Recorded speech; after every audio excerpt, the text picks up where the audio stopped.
selamanya mulus kawan. Selalu ada halangan dan rintangan. Sahabat. Welcome to the Ska History Hour with your host, Daryl Rubio, wherein the purpose of this channel is to spread awareness of ska music and its subgenres to the world. Our guests today are members of the Fishska from Bekasi, is it, in Indonesia? Yes. Yeah. Right. Perfect. Of course, we have Liga and Adjie. Gentlemen, Yes. thank you for taking the time to speak with us, to share your stories and your music with the ska community. We also have a special co-host, Mr. Mikey Rude from the radio program That Same Old Show in Hawaii. Mikey, thank you for joining us. How's it, Brad? Hey, welcome. Thank you so much for having me. Of course. So, gentlemen, what day and time is it where you're at right now? This is 10:14 a.m. It's Sunday in Indonesia. Sunday morning. Sunday, May 9th, right? Sunday, May 10th. Sunday in the morning. Yeah. You guys are a day ahead. Yeah. Okay. Yeah. Because we're here Saturday, May 9th. It's only 5 p.m. here in Hawaii. Okay, on Saturdays. So. it's 8 p.m. in California. Yeah. So okay. So Liga, Adjie, please tell us a little bit about yourselves, your role in the band, and where have each of you grew up and where you live now. Okay. Yeah. I'm Liga. I'm the singer of the bands of the Fishska, and we're coming from Bekasi, but now I'm living in Cikarang. Cikarang is about 1 hour from the central city of Bekasi. It's a suburban industrial town here, a lot of factories, and I'm also working at one of the factory. I was working in the tile factory. Yeah, that's my daily job. No, my actual job is singer of the bands, actually.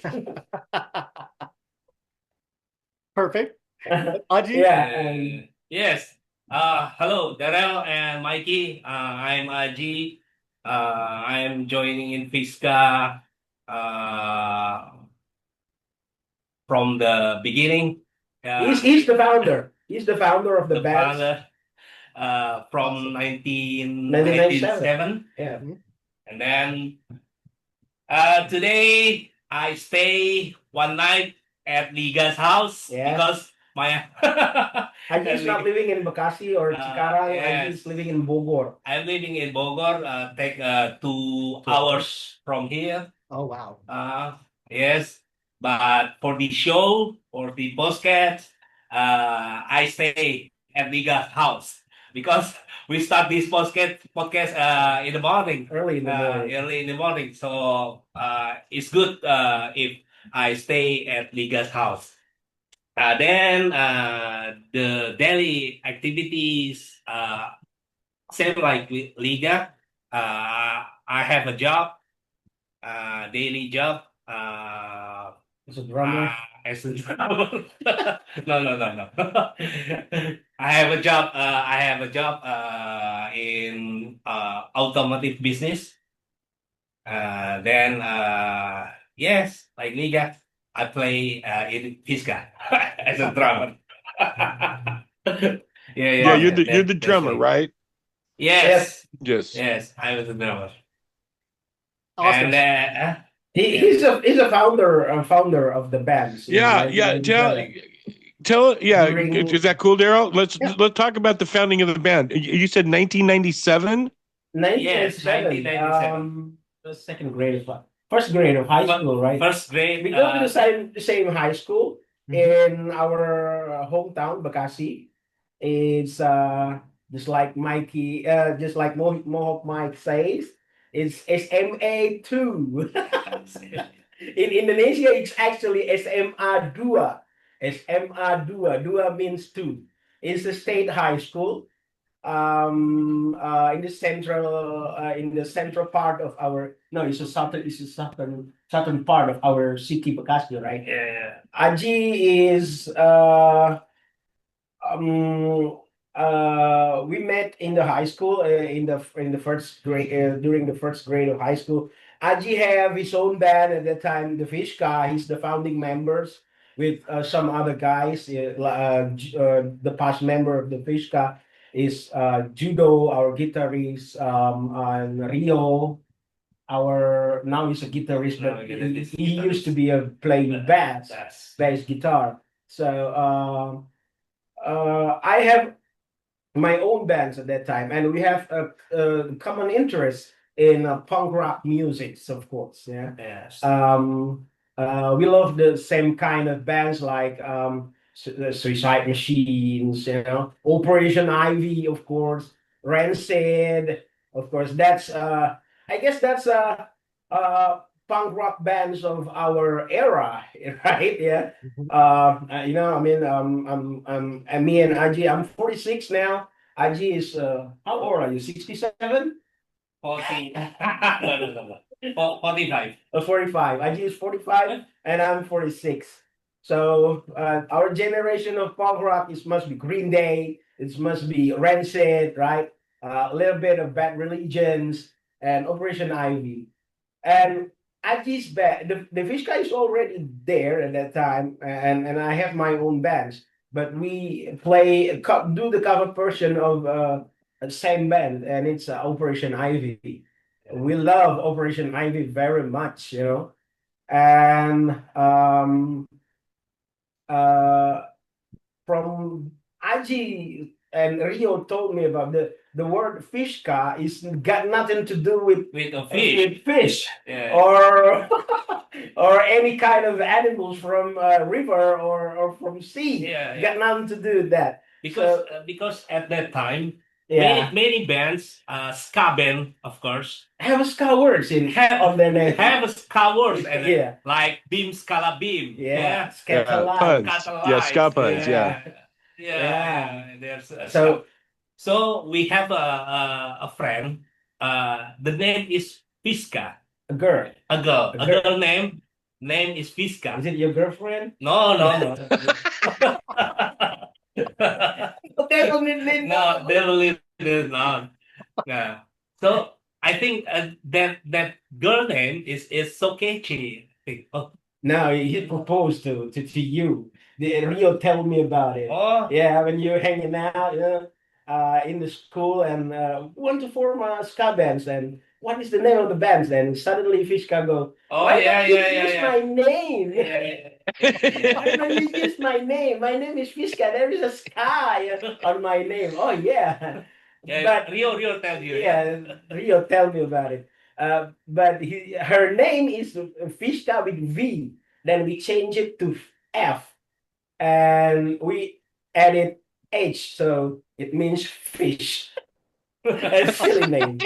I wish I could. I mean, man, Yeah. I wish I was in the band. I was the founder of the band. I'm gonna make a cooler name, man. It's definitely not cool, man. It Maybe works, I'm gonna man. make yeah. Maybe Nah, I'm it gonna works. make No. the name.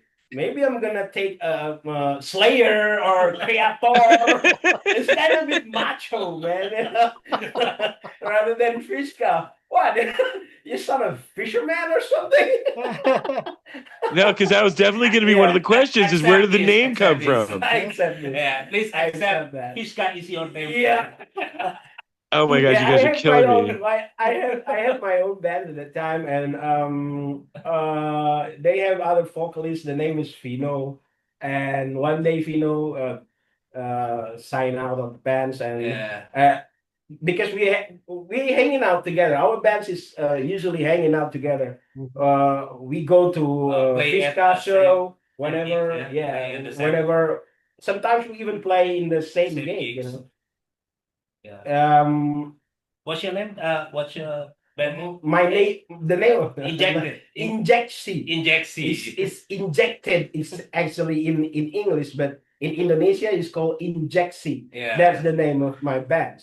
Before Liga the play Fishska. with the Fishska. And judo, Sorry. we call him not judo man. During the high school, we always have a cool name. Yeah, we always have a cool name. We add some cool rock star name to our actual name. Judo's name is Rotten because he is he's a big fan of Johnny Rotten of Sex Pistols. So Rotten says to us, to me, says Liga, if you know it's sign on the bands, can you sing to with us? And I say, definitely, because my bands is split up. I don't have bands anymore. So I play with them. So I'm not the original vocalist, but I'm the longest vocalist with today. Fishska. Like if Fishska is Black Flag, then I'm a Henry Rollins. Yeah. Yeah, that's pretty much the story of the name of the band, Well, I was going to ask about your influences, but it sounds to me like your influences were Rancid and Operation Ivy. And so you came into ska from the punk side of the genre. Yeah. Interesting, because of the music you play is so opposite. Yeah, and that's exactly what I was going to say, Daryl. Is like you guys do not your music does not sound like Rancid or like Operation Ivy at all. How would you? I have my way of describing the way your band sounds. How would you describe the way that your band sounds? What would you? The way that the video, we try actually. We try to play an early skinhead reggae, like Versatiles, like Upsetter, of course, the Bleachers and the Pioneers. I'm a big fan of Pioneers, George Decker forever, and some Toots and Maytals too, and. So early influences, first waves. No, it's later, came later. But when we start the bands, you can tell the story about when the Fishska formed start from 1997. Yeah. We play kind of like a two-tone ska punk. In 1997, Indonesia is still in the Suharto regime. There's not much information from abroad to us. Punk is already in Indonesia since the late 91 or 92. The guy named Barry from Antiseptic. The name of the band is Antiseptic. He start I can say start the scene, start the bands, but it was more into a hardcore skateboarders crossover punk thing, like DRI. They played DRI. That's our before us, coming before us, So there's not much ska come very later on, from radio. At the time we hear in the radio we hear Royal Oil, Calm and Bow and Boil. Mighty Boston. Yeah, and Kemuri from Japan, Positive Mental Attitude, and all the stuff, and Less Than Jake. That's the pretty much the first ska music that we heard when we are still 15 or 16 or something, right? 14 or something. And then come 1998, there is Suharto is fall down, and suddenly all the informations from outside of Indonesia is coming, including the musics. And the bands like Rancid, for example, or must be banned from Indonesia in before 1998. Oh, really? Must be banned. Yes, because it's violence, because they have a mohawk, You know, the scruffiness of the of the members' clothes. It must be banned from Indonesian by Indonesian authority. Even Beatles is banned What? in the 60s. Yes, in the 60s, Beatles is banned in Indonesia, right? From President Sukarno. Sukarno regime. Yeah, because it's contra-revolutionary music.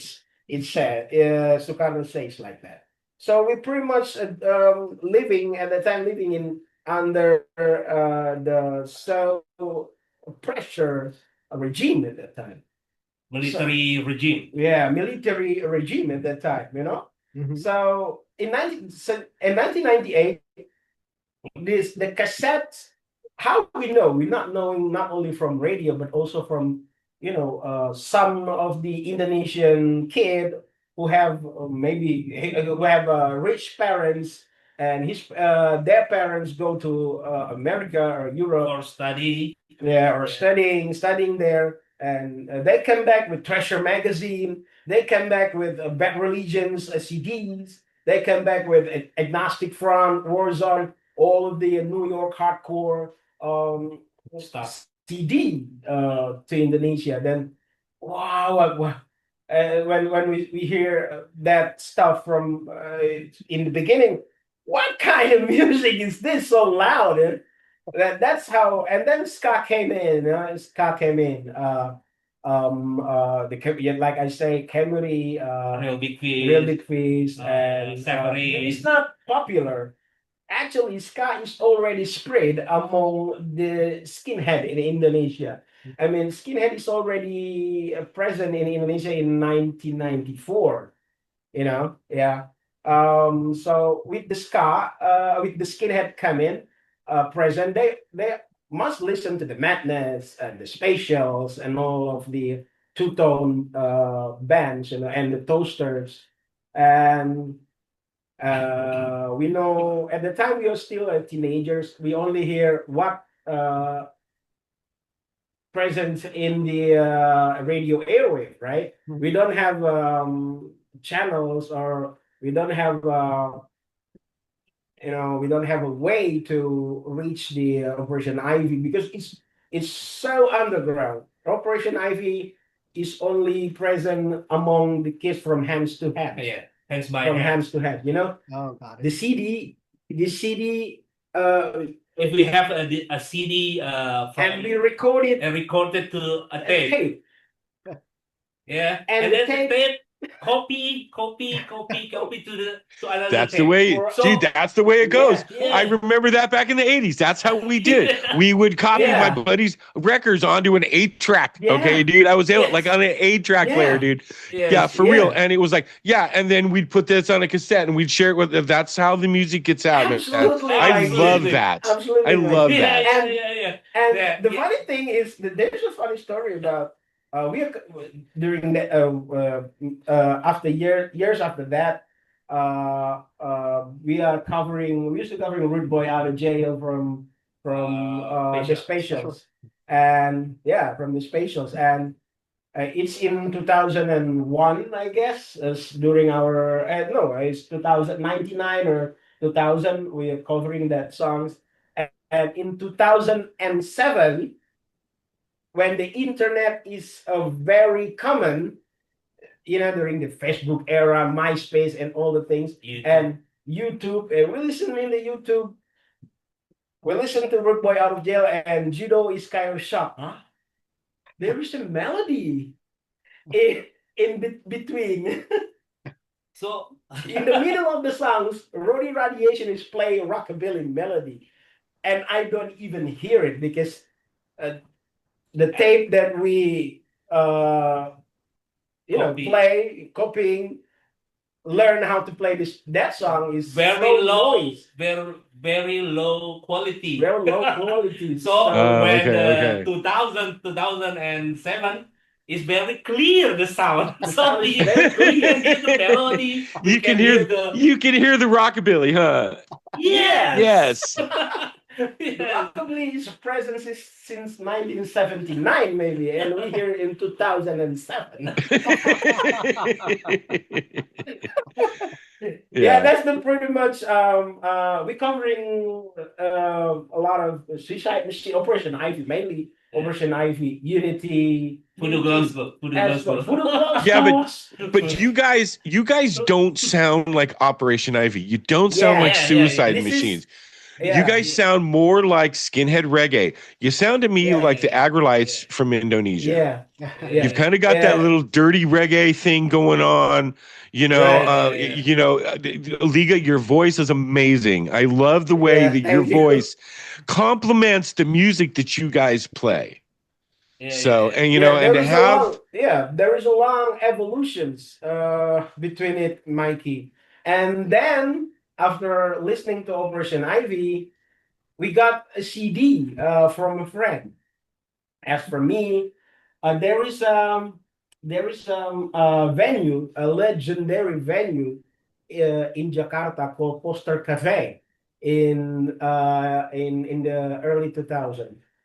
All of the kids who love the subcultures music is come there every Sunday, every Sunday, right? Sunday. It's like maybe it was like almost like New York hardcore CBGB's Sunday matinee back in the 80s in America. You yeah, know, yeah. where when we go there, there's a guy with a mohawk, the skinheads, the hardcore kids, the metal, all of the freaking people, and cheap alcohols is filling the air, and also the weed smell is all covering the air. But That's good I stuff was right there.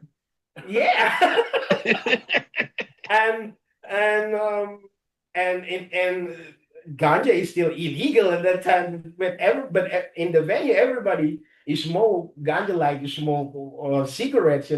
Police don't come up. And the funny things about it is, Poster Cafe is in the middle of the area The of the military. army base. Yeah. Really? Military base. Indonesian military base. We smoke ganja in the center of the Indonesian military base. It's for real, man. So, so, so if there is a lost generation in England back in 1977, then in Indonesia we are definitely the last generation. Yeah, Yes.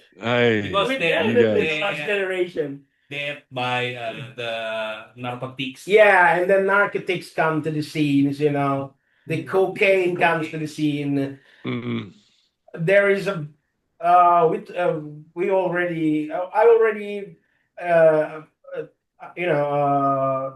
describe it in the same old show. Yeah, about six stalls. The biggest skinhead gangs in Jakarta with more than 100 members, and now only left maybe 10 of them because all of them is died because of the drugs, and that's the sad things about that time. So we come to Poster Cafe one day, and all the guys is mohawk, like I told you, and there is a poor boy, Yeah. poor boy, a little bit older than us, is using suits and tie, complete suits and tie. Uh-huh. Yeah, it's so contrast, right? So different with others, and uh, I thought, oh, they must be come to the show after their family's wedding. They like that. And they come After up to the church. stage. Yeah, from the church maybe. And they go upstage and they play ting, ting, ting, ting, Gangsta. ta-da-ta-da-ta-da. And the name of the band later I know is Skali. Skali, until now, I prefer Skali is the first ska bands in Indonesia. Scully. Yeah. Skali, yeah. They are still active right now, but not so much uh, um, uh, release stuff anymore then we became a best friends with Scali, and in the future we are became a best friends with Scali. So we see the Scali. This is something different. It's like reggae, but a little bit faster. It's like ska, but it's not ska because what we have in mind at that time is ska is cavalry, ska is mighty mighty Boston's. That's the real ska for us at that time. And then a few weeks later, uh, my friends came with some of the CDs, and one of the CD he came with a lot of CDs of Sunday Hardcore Matinee, Bad Brains. I'm very much into hardcore during that time, because I was grown up in the hardcore punk scenes, actually, and DRI, all of stuff. And there is a one CDs, the specials, and the music is when he played the CDs in CD players, and say, hey, this is the songs that We heard we heard Scali play. Yeah, What is the name of the band? And I see the specials. special. Then from that time, I'm gonna try to play this one rather than the one with the punk, more stronger punk influence. And then Adjie has also got you got the toaster from your friends, right? Toaster Ska Killers. You got Toaster Ska Killer CD from his friends, and Adjie says to Jido, why don't we play something more ska? Not much more punk, but more ska. And at that time we say, this is the real ska. The real ska That's is funny. the specials. That's the original ska. We thought that the specials is the original ska. Yeah. Right. Yeah. The two-tone. Special Yeah, no, madness. Yeah. Yeah, I did too when I first got turned onto it. I'm like, oh, okay, this is the ska. Had no idea that they actually put the punk rock to the ska and created two-tone. Exactly. And then you guys are talking about that, the next step that added even a little bit more punk rock to it and became Op Ivy. Yeah, So from Operation. So the step is from Operation Ivy into the specials and two-tone, yeah. Madness, two-tone, And then but you also brought up toasters that were not really two-tone, but because they came out of New York. So, but they were around at that time.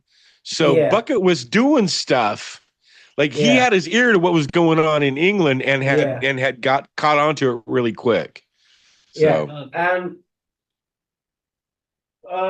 toasters, as for me personally, is maybe for Adjie too, is one of the most influential bands in our history as the Fishska, because really, Dub 56 is definitely the albums that we all listen, especially Rio and me, listen to it over and over and over and over.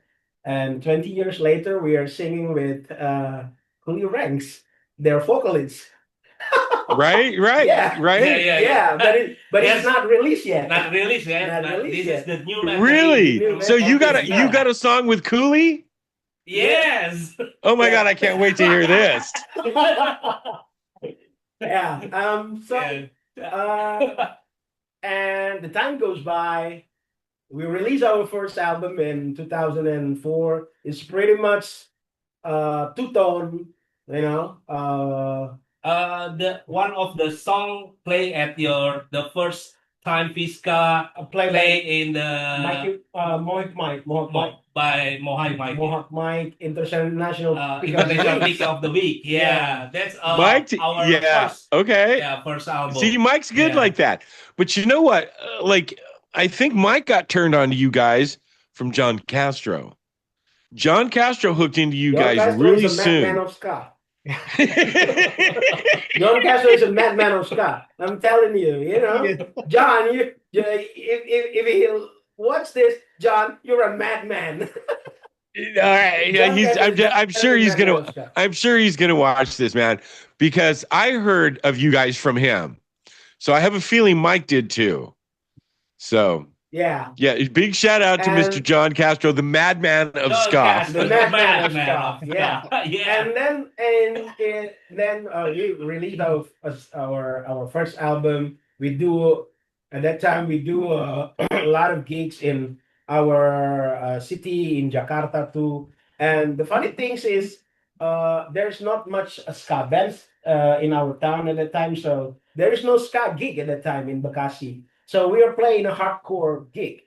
We play with the bands who play In Carlo 2000, Biscuits, 2001, 2, 3. 3, 4. So you guys are playing And with punk bands.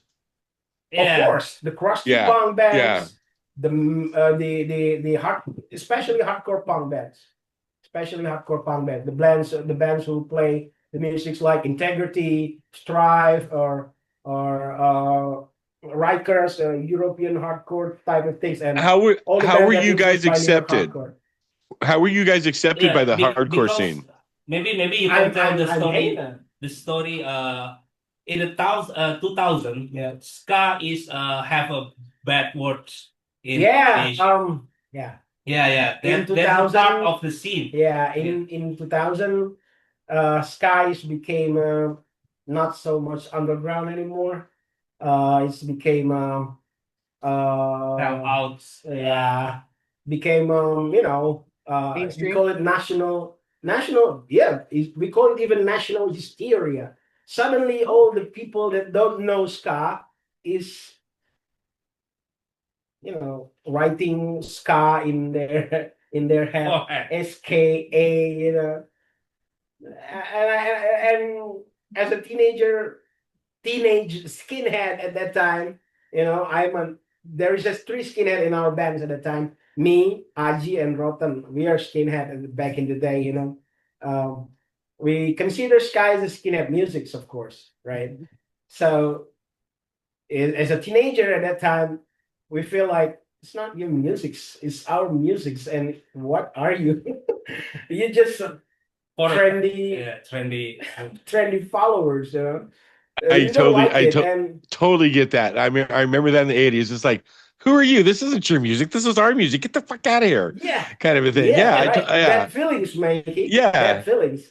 Yeah, maybe. Yeah. Like, yeah. Like, in your we're cases, who are you guys? You guys don't. You're not into this. You're just like latching on Yeah, because it's right. kind of the cool thing to do right now. Yeah, you not belongs to our tribe. That's the idea. I mean, as a skinhead, as a punk, we don't want to listen to the normal music because we are not a normal people, right?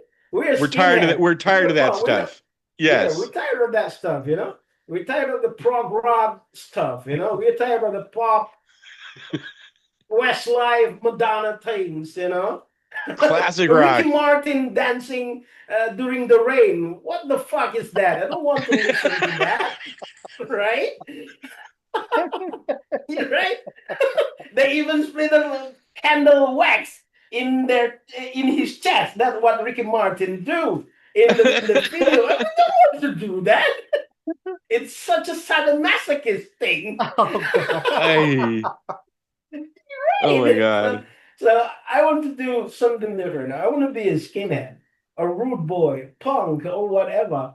And suddenly you listen to my stuff, and it's like, who are you? You not belong here. You not belong to our tribe, and we hate it very much. And all of the underground scenes is also hate ska very much. Ska becomes popular. sucks. Yeah. Just like propaganda says, ska sucks. Yeah, ska revivalism, cool, you stupid. Yeah. Yeah. So that was Yeah. early 2000s, right?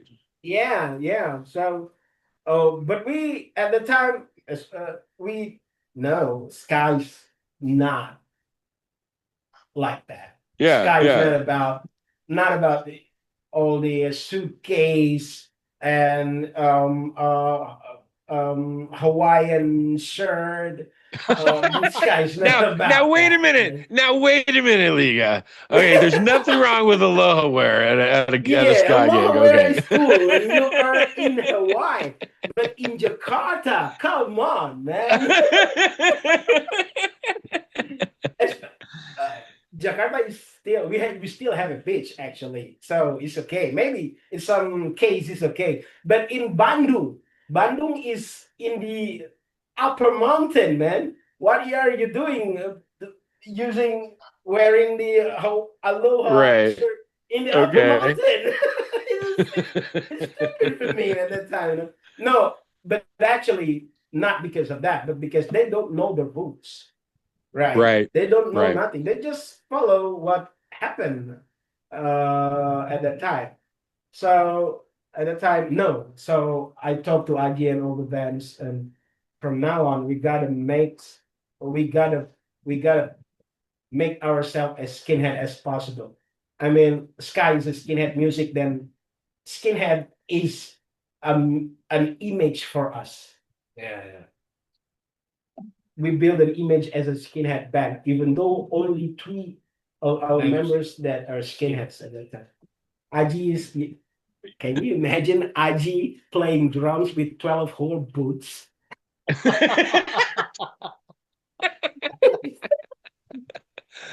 Well, Is that you guys have definitely nailed still the two skinhead boots, reggae. man? Yeah. I want to No. see it. I want to see Adjie. I want to see Adjie without a shirt. Okay, short pants and 12 holes. Okay, oxbloods, 12-hole oxblood Doc Martens. So, yeah. Oh wait.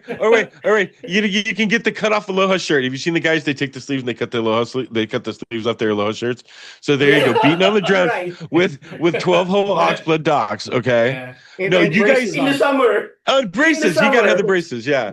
No, In you the guys summer. definitely nailed the skinhead reggae.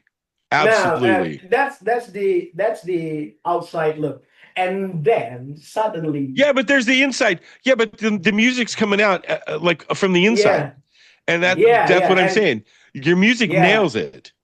yeah, and then we already at that time we already moving. Our sounds is moving. We're not, we're not into specials anymore. Yeah. We during our sets in the gig, we usually play 1 or 2 songs from Trojan Skinhead Reggae, like Desmond Decker, Jimmy Cliff. Of course, especially Desmond Decker. I'm a big fan of the great Desmond Decker. I actually tried to sing like Desmond Decker, but I failed. Don't. No, you sound great the way you sing now. Don't change it up, bro. But we play it, just play it, just play it like that, Yeah. And Well, suddenly in 2005, a guy, one of our friends, saw us a clip from YouTube. Hey, Liga, have you ever heard these bands? And the songs is Pop the Trunk. Pop the Trunk. Na get loose, pop the trunk. It's Agrolites. Oh, In 2000. Pop the trunk. Pop the trunk. And I said, what kind of ska is this? We never heard something like this. It's like James Brown, Right? but reggae. It's like James Brown, but ska. And then a few weeks later, he came with Dirty Reggae albums CD, and we listened to it, and boom, man, that's the game changer, Right there. Definitely changed our musical point of view. And then at that time there is we already have YouTube in Indonesia, of course, at the time, so we can see Agrolites playing playing live and that, etc. And you see, oh, that's how to play a skinhead reggae. So Agrolites is kind of show us the way. The path. This is, even though we don't know them personally, but it's like they are teaching us, hey Liga, hey Adjie, hey Rio, this is how to play a real skinhead reggae. This is how to play it. Even I'm very amazed with Roger Rivers at that time. How can that guy play Right. play the organ like that? Very fast. And Boner with Jay Bonner with his The bass, you know. He play like Flea from Red Hot Chili Peppers, you know, very low, tattoos all over. And I thought he's a skinhead, but I don't know. Maybe he's he have gold, he have shaved hair and have a tattoos all over to the neck. I thought that they are a skinhead band at that time, you know. Oh yeah. Until I see, oh, they have hair. Maybe they're not so much skinhead. Maybe they're not so much skinhead, but they definitely play skinhead music better than us. Yes. 1,000 times much better than us. Then, and suddenly I make materials reverse to copying Agrolites. I can say I was trying to copy Agrolites, the way that Jesse's singing, the way all the things, you know. And suddenly, I was going to say, I think one of the things, okay, because yeah, you do kind of sound like an Indonesian Agrolites, okay, but you don't. We're not ashamed of it. We're proud of it. Your voice doesn't sound like Jesse, okay? It doesn't. You sound like Liga. Very heavy back. Yeah. right. I sound like me. One of the things you guys did pull from it is the soul. Okay, you guys, your music comes from your soul, just like it does with those guys, with Jesse and with Roger. You can tell that that music comes from their soul, and I think your music does as well. Yeah. So, we start to play since we listen to our lights. From then we start to play a skinhead reggae more properly, you know, with the keyboards, with all the things, you know. Even though we also what? Even though we never cover the Agrolites No, song. we never cover the Agrolites song.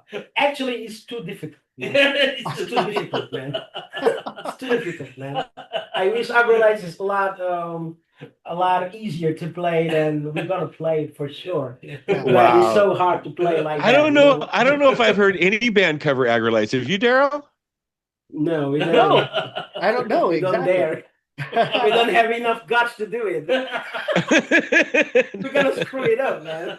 But we know that was it John Castro that's been giving everybody your music. Because I saw Jesse Wagner, the singer of it's an honor for us. Yeah, exactly. Bunch of different people have had it, and then Chris Murray, had it. Yeah. John's the one doing that, right? He's posting pictures of all these guys holding up like your stuff, your vinyls and stuff. Vinyl. That's a madman, John. Yeah, right. Yes, I have seen those. Yes, that's so amazing. So we play. Our music has changed from to the. But we not only listen to the Agrolites at that time, you know, we are digging the bands that influence Agrolites, not only Agrolites, but we think, okay, Agrolites is not come alone. They must have influence. What is their influence? So we listen to their influence. Then we found Upsetter, and the first Upsetter, maybe the first Upsetter song that I remember I listened to is a Popcorn. There is no ska or reggae things in that song, you know, only bass and drums. Yeah, you can listen to the Popcorn by Upsetter. It's dead, man. This is genius. Well, there's also a lot of other bands that of course influenced Agrolites, as you guys all know. Jackie Midu, the organist, Simmerip. Harry J. All-Star, Eric of Morgan, course, Kingstonians, Harry J. All-Star, the Pioneers. Then we already listened to Pioneers and all this stuff.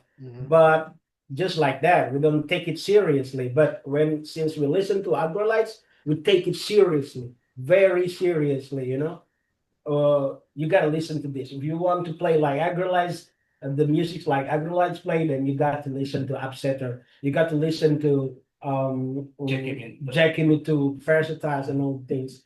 Then we start to creating a song based on that. Yeah. There is couple of the songs that unfortunately that's a 2008 or 2009, and we have a chance to record it 9 years later because in 2010 the in the early 2011 January or February, we are take a break, we are, yeah, we are don't play music anymore because of there is a story behind it, at the time we not split up, but we quit playing musics because at that time we choose a different path, different path to compare to other bands, other ska bands in our scenes. Did I mention you that ska is booming in 2000s, right? It's became national hysteria. There is a lot of ska bands in our community, in our scenes that joining the major labels, Indonesian major labels at that time. They got major mainstream media covers. They got a big stage, and that means big money, right? So since we, especially me, I'm a very fucking DIY hardcore punk guy, I'm not familiar with all of those. I reject all of that, and but different to 1998 in 2000, the image is not Aloha t-shirt anymore, Mikey. it's it's the image that I can say is the second coming of ska trends in Indonesia is scooters, boots, and braces. Yeah, going And back to that the mod time, thing. yeah, and I Yeah. say it at that time, and I say it in myself at that time. You already took ska in 1998, our stuff, our musics, our culture. You already take, and we take different part with you. Oh, that's you, trans ska. This is me, the skinhead ska things. And then 10 years later, you're gonna take this too. You better fight. Yeah, Well, I I'm mean, gonna. okay, so back in the 80s, we had the Untouchables out of LA. Okay, and they Yeah, were a mod band. They call themselves a mod band that played ska, right, Daryl? Yes. yeah, Yeah. yeah, So that to me, like, because I was influenced from Two Tone. That's where I came into the scene, and the Untouchables were like, oh my god, they're my local band. You know what I mean? Out of LA. So, like the parkas, the scooters, the mirrors on the scooters, the buttons and all that stuff was all part Yeah. of the ska scene, which was all still part of the punk scene. We hadn't, divided up the subgenres at that point. So yeah, that's why I was asking about how you were accepted by the hardcore scene. Like if guys rolled in with their suits on at a hardcore scene, totally accepted. Nobody would even think twice about it. If yeah, you yeah, rolled in with a baseball hat on, another deal. yeah, Okay, Um, so I mean, it was all all part of that scene. So maybe that's just kind of a revival of, yeah, the mod ska scene from the early yeah, '80s. yeah. And how that's all So kind of come together. And nowadays, I mean, like, it really doesn't matter. Some of these kids that I see wearing some of the stuff at these festivals, I'm like, oh my god, dude! If you showed up at a punk gig in the '80s, you'd have got beat up. Thank God it's not like that yeah, anymore. Okay. yeah, Everybody's accepted. You can wear aloha shirts. You can wear your three piece whatever, if you want, or whatever. with a skinny tie and I mean, I love that outfit. Too hot for me though, man. The aloha shirt is about as dressed up as I get. So, when they talk about being rude and wearing your best clothes, my best clothes are going to be shorts and an aloha shirt. Of you course. know, but everybody's accepted now in that scene. Skinhead, fine, Yeah, bring it on. yeah, Wear yeah, your 12 holds, yeah, and your rolled up jeans. Absolutely, bring your scooters. You want to hang out? We're all gonna hang out. yeah, We're gonna have a good time. That's yeah. what's so wonderful about this scene now. About ska, yeah. Yes. But Yes. at that time, I was not hate. It's impossible for me to hate the mod because mod is the forefather of skinheads. Yeah. So I don't hate their clothes. I don't hate. I hate. For, I'm afraid these normal people will wear it without knowing the rules and all the things. Leah, we have a name for them. They're called posers. Yes, Definitely. definitely And important. And this they this show themselves eventually. So I mean, they'll root Well, themselves out. We but don't have to doesn't worry about them. everyone starts as a poser? Because you got to start Yeah. somewhere. I started as a Yeah. poser in high school. You know what? You're right. The skinheads used to beat me up in high school for trying to be. No, Daryl, you're absolutely right. Yeah, same thing, man. I remember going to Hollywood and going, "Oh my God, I'm going to get my ass beat up right now." You got to fake it till you make it. Yeah. Yeah, and Yeah. so at So that I guess time, you can't. I there is guess we can't slam posers too much, because Yeah, at some yeah, point we were all a yeah. poser, I suppose. Yeah, the problem Yeah. is for me at the time, for us at the time is I mentioned you that there is a lot of ska bands in the 1990 and in 2000 that have a major label deals, major label deals, big media, mainstream media covers. They're in the magazine, mainstream magazine, have a major gig, big gig means big money. But when the ska drop, they also drop. Mhm. They not play anymore. But we are devoted to the ska. We are Diehard. devoted ourselves to the ska music.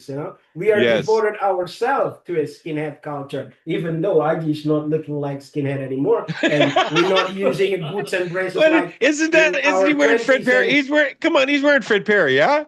Yeah. Come in on. 2000s, yeah. It's all good, So, man. But everything yeah, evolves. yeah. Everything Yeah, we're evolves. not Everything dressing. evolves. Yeah. Yeah. The scare will go. Yeah, I it's- mean, we're skinhead not culture dressing, is dressing. eternal. Yeah. Yeah, Yeah, you I start mean, to- Yes. Yeah. maybe now we're not dressing properly as a skinhead anymore, But at that time, in the 2007, in 2000 and 2009, the Yeah. bands that live in ska during the down of the ska came out again from, I don't know, from nowhere. They came out again. Yeah, because there was that downtime after the '90s, and it kind of just faded. But there was still stuff going on. I mean, I still play music from the early 2000s. I'm like, Yeah. these guys were still doing it, and they were still rocking it. I mean, they were still playing really good ska.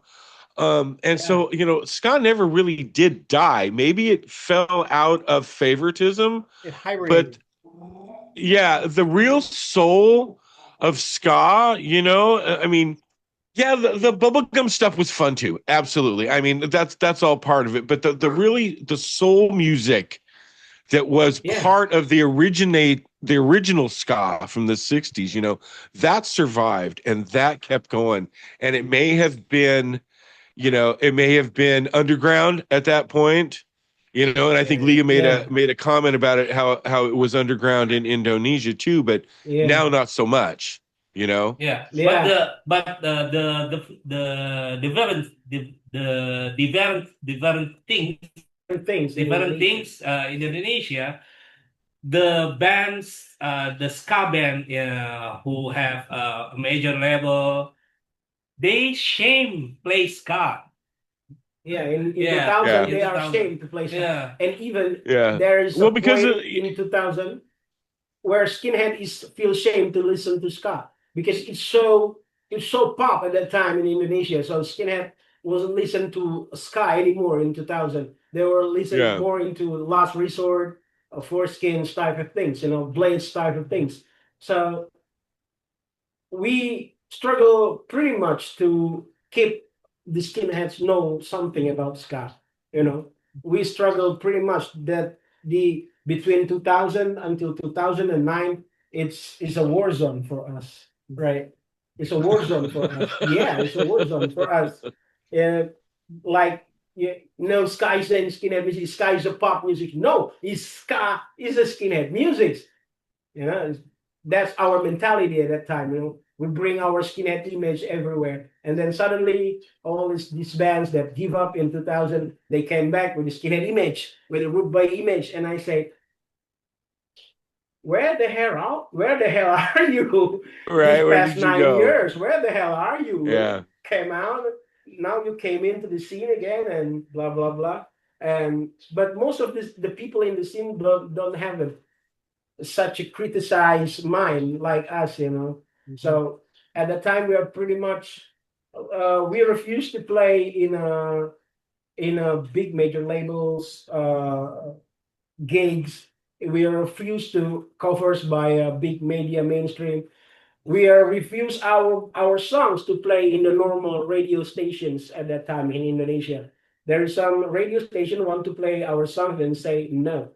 My music is underground. We don't play radio because there is no radio like your radio in Indonesia, Mikey. The radio that we have is as a major radio, major Right. big company, Commercial. like that. Oh, yeah. Commercial radio. We refuse it, and there's some people in the scenes don't agree with that. And since they are skinheads, I'm a skinhead. We are skinheads.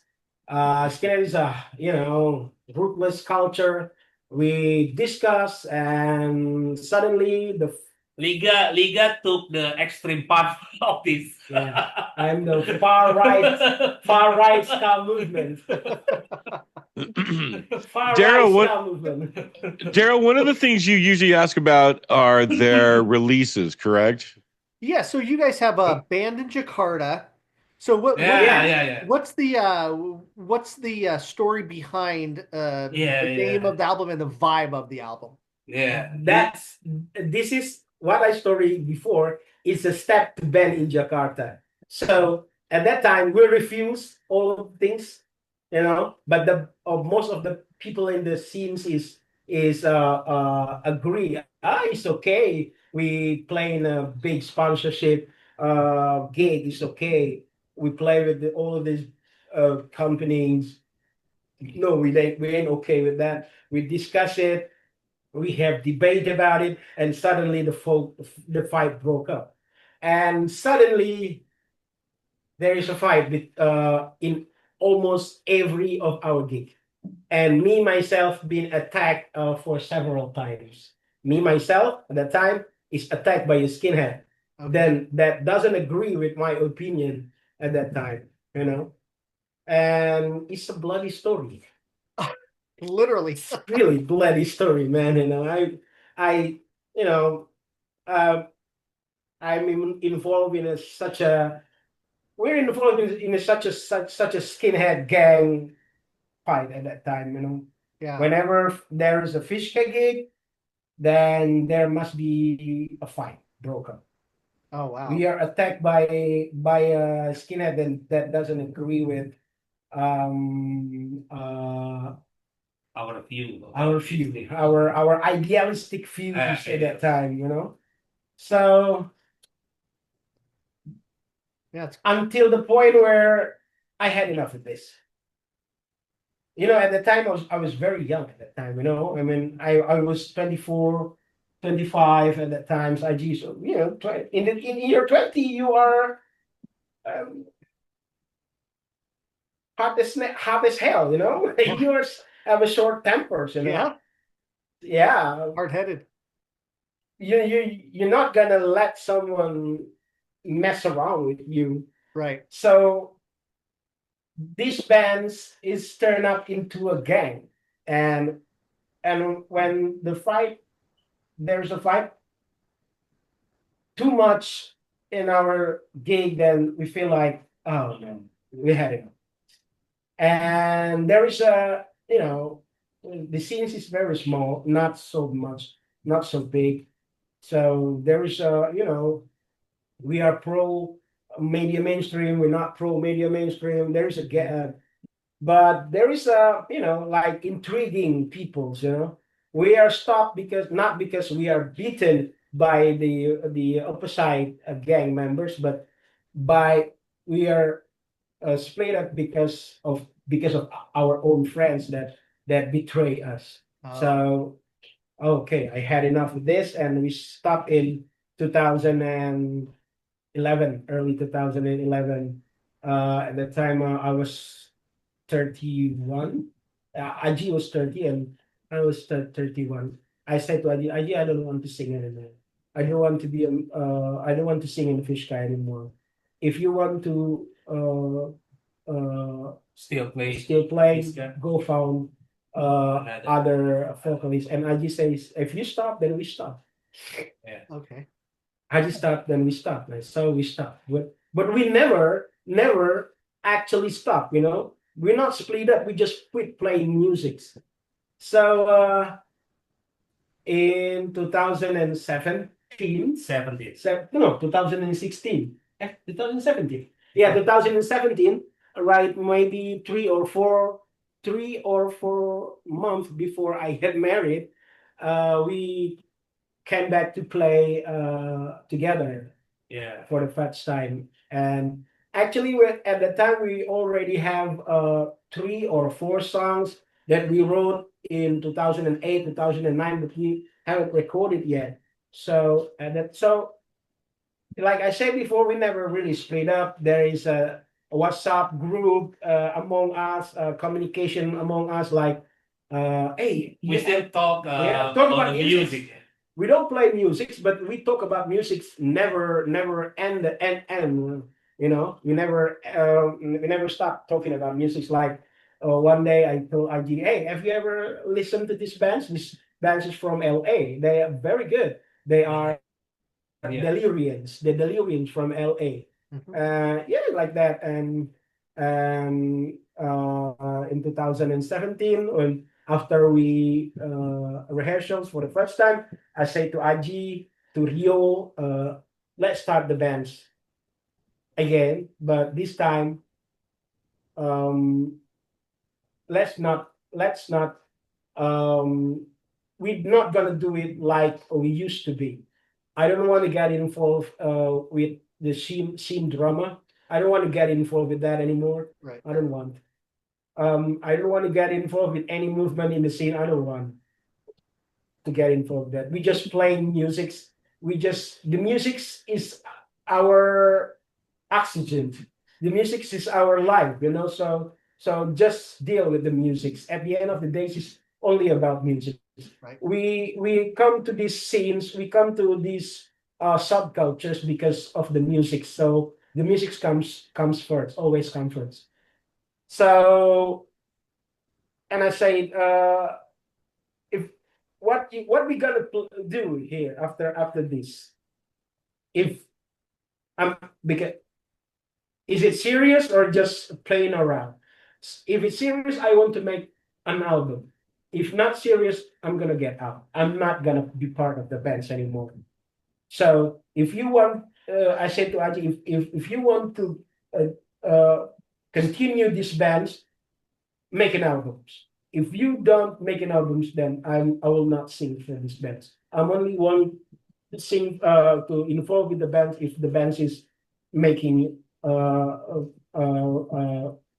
do a recording, making an albums. So a couple months after that, we entered the studio, started the studio sessions. But we don't let people in the scenes knowing that we are start to play anymore, and we keep hiding until 2 years. Nobody in the scene knowing that Fishka is around again, because if we around again, we are afraid that the fight will be broke up again, and we don't have gig at that time. We refuse every gig. No, we don't want to play in your gig because I afraid if we play in a gig, the fight will be broke up again.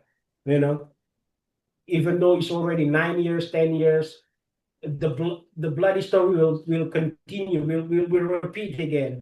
So we keep hiding from the people in the scene for 2 years. Then slowly but sure, people knows about, hey, Fishka is they started playing music again. They're recording in the studio, including the opposite gangs that have a different point of view to us. At the time, we try to be nice with them. Let the past be the past. It's already 9 years. Maybe 9 years ago we have a fight, but I'm a different persons now. The Fishska is different bands now, but they don't care about it. They even, and there is a one point where in 2011, I guess. Sorry, 2020, I guess. There is a local podcast like this invited us And to this is the story about why Band in Boy Jakarta Band in Jakarta. is title of the album. This is the story. We are invited to their podcast, and in the podcast we're talking about ska history, blah blah blah, and what really happens in 2011 Liga. What really happens that suddenly you are disappear from the scene. So I tell the story like I tell it to you, and the podcast is airing in the YouTube, and a day after it's everybody watch it, everybody in our scenes watch it, and the day after it's airing in the YouTube, The owner of the owner of the podcast is there's some guys, 4, 5 skinheads guy coming to from different opposite gang of us, say come to the podcast owners and says, don't you ever give a stage to Fishska and Liga anymore in Jakarta. Iqbal, the owner of the podcast, tell it to us. Yeah, hey, he tell there's 4 members of the gangs that have a problem with you. Come to me and says, don't give stage to you and Fishka yesterday. And I say, in 2000 in the past, maybe in the 2007, 2008, I will definitely start a fight with them. But now, at that time, I was 40 at that time. It's not good. In your 40, you're still fighting, acting like a tough guy. It's not good. So what I do is I absorb all the negative aura from them, all of the talking shit, all of the bad things, and I process it as a lyric, as a lyric. So there is a dark story about our scenes in almost every songs of the band in Jakarta.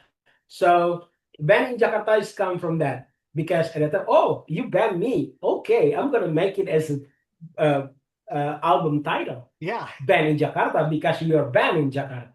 So it's got nothing to do with Bad Brains have banned in DC, then we have banned in Jakarta. Yeah. We are really, really banned in Jakarta. We not play in Jakarta until today. Until the time I spoke with you, we never played in Jakarta except for one gig, because it's Pejaten Skinhead Crew who invited us. Huh?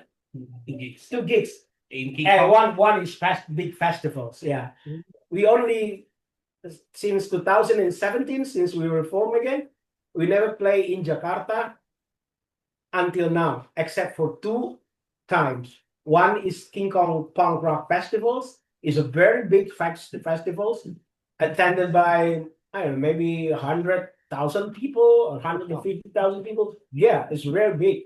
And the others is a small gig, organized by a Pejaten Skinhead Crew, the 6 Tolls members. So we are still banned in Jakarta until today, and we're proud of it. Wow. Because we are banned in Jakarta. We're not definitely not banned in Hawaii.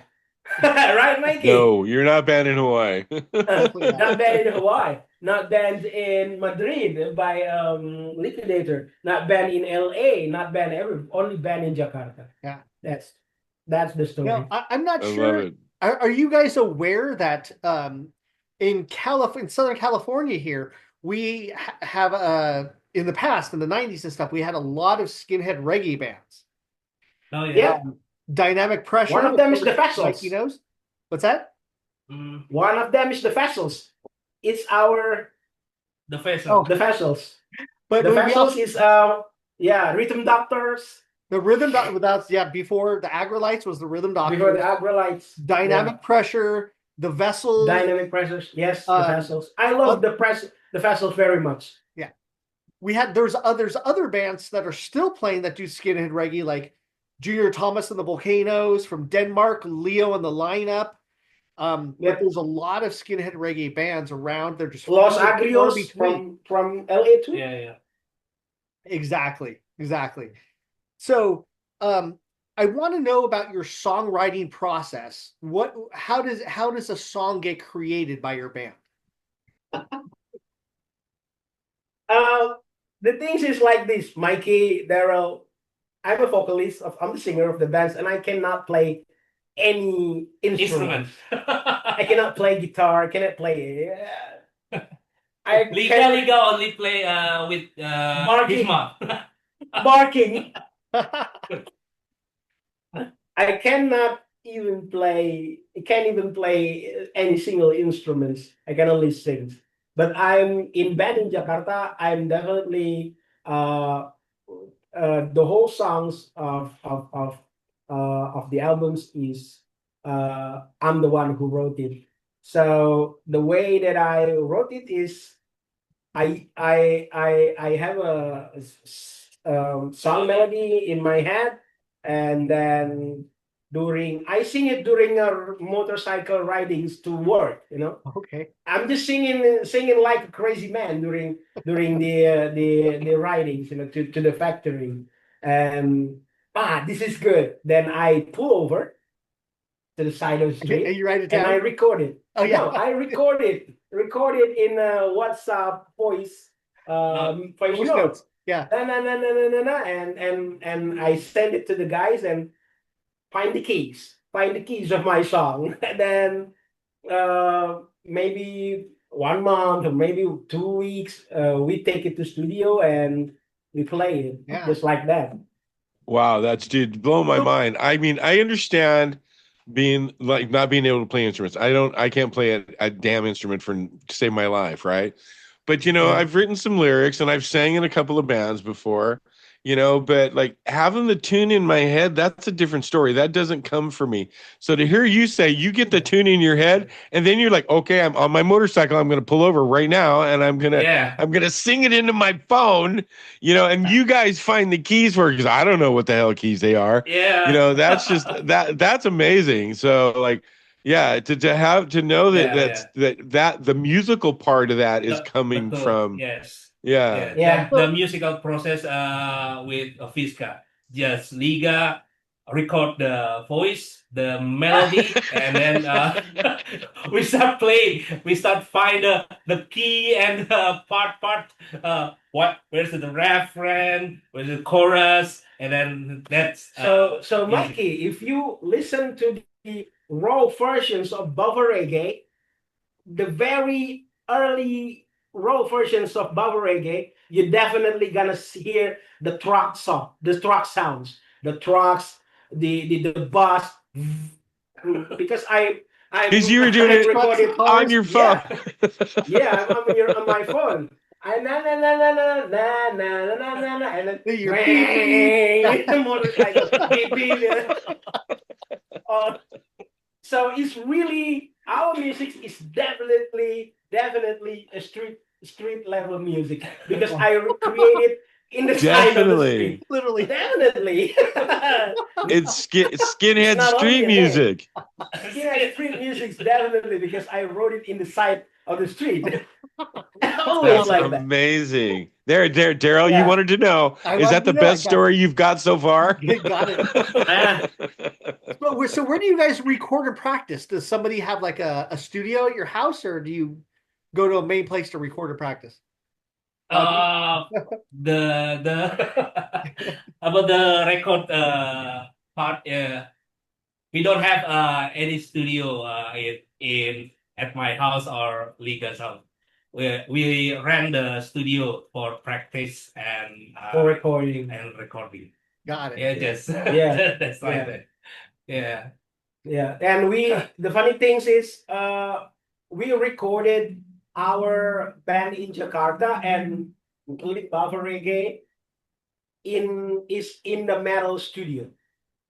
You know, the studio that owned by a metal guys, and a lot of metal bands do recording sessions there. All of the black metal bands, all of the death metal bands, all the thrash metal bands, all of the metal bands in our city is recording there because it's so.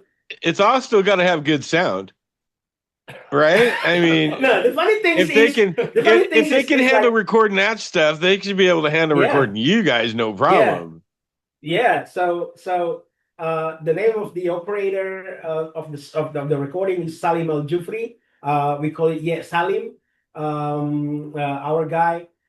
So when we want to recording this metal guy, I say to him, Salim, I want to do a reggae recordings. So you got to know a reggae music. Bring it on, he say. So these metal guys listen to Jimmy Cliff, listen to Desmond Dekker, listen to the Upsetter, and suddenly, check that out. Check that out. Yeah, hey, hats off to the metalheads, okay? Yeah, He's a fan. Now he's a ska fan. Then now he's a reggae expert, even more expert than us. Hey, Liga, you sing the wrong melody there. Hey, you gotta put the backing vocals there. Yeah. Here, you gotta put backing vocals there.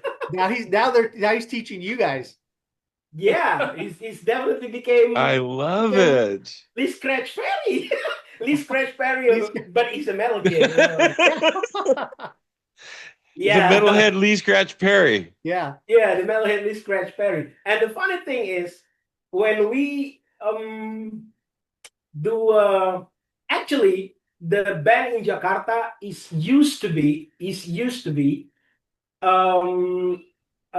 mixed by Angel Salgado of the Delirians from southern Los Angeles, I guess, from Los Angeles. But Angel took too much time to do because he's busy and stuff, and we call Esteban Flores. Yeah, that's the first time. That's the first time we would do the things with Esteban, and I say Esteban already knows us from Angel, and I say we want to. Angel took too long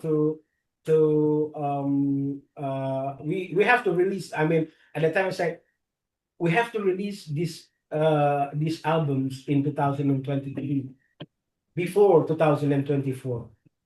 But Angel only worked one song of 9 song, right? Yeah. 9 songs. Yeah.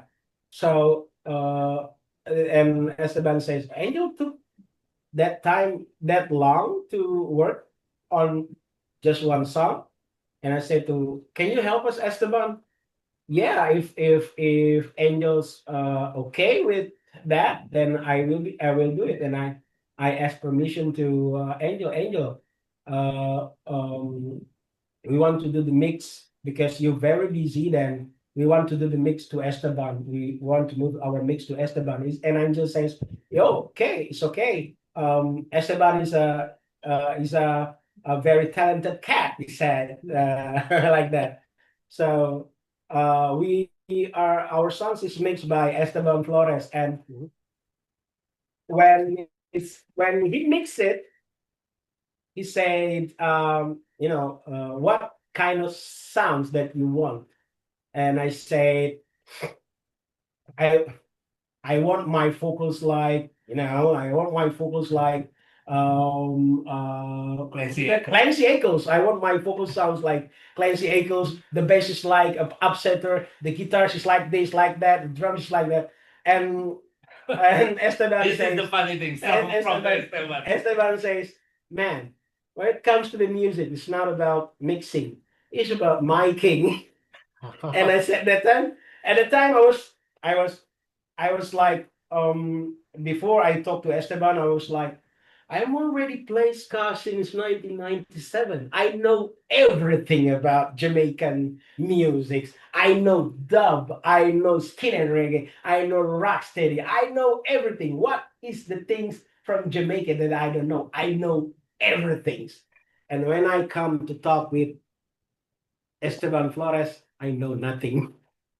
I know definitely nothing. I know definitely zero about Jamaican music.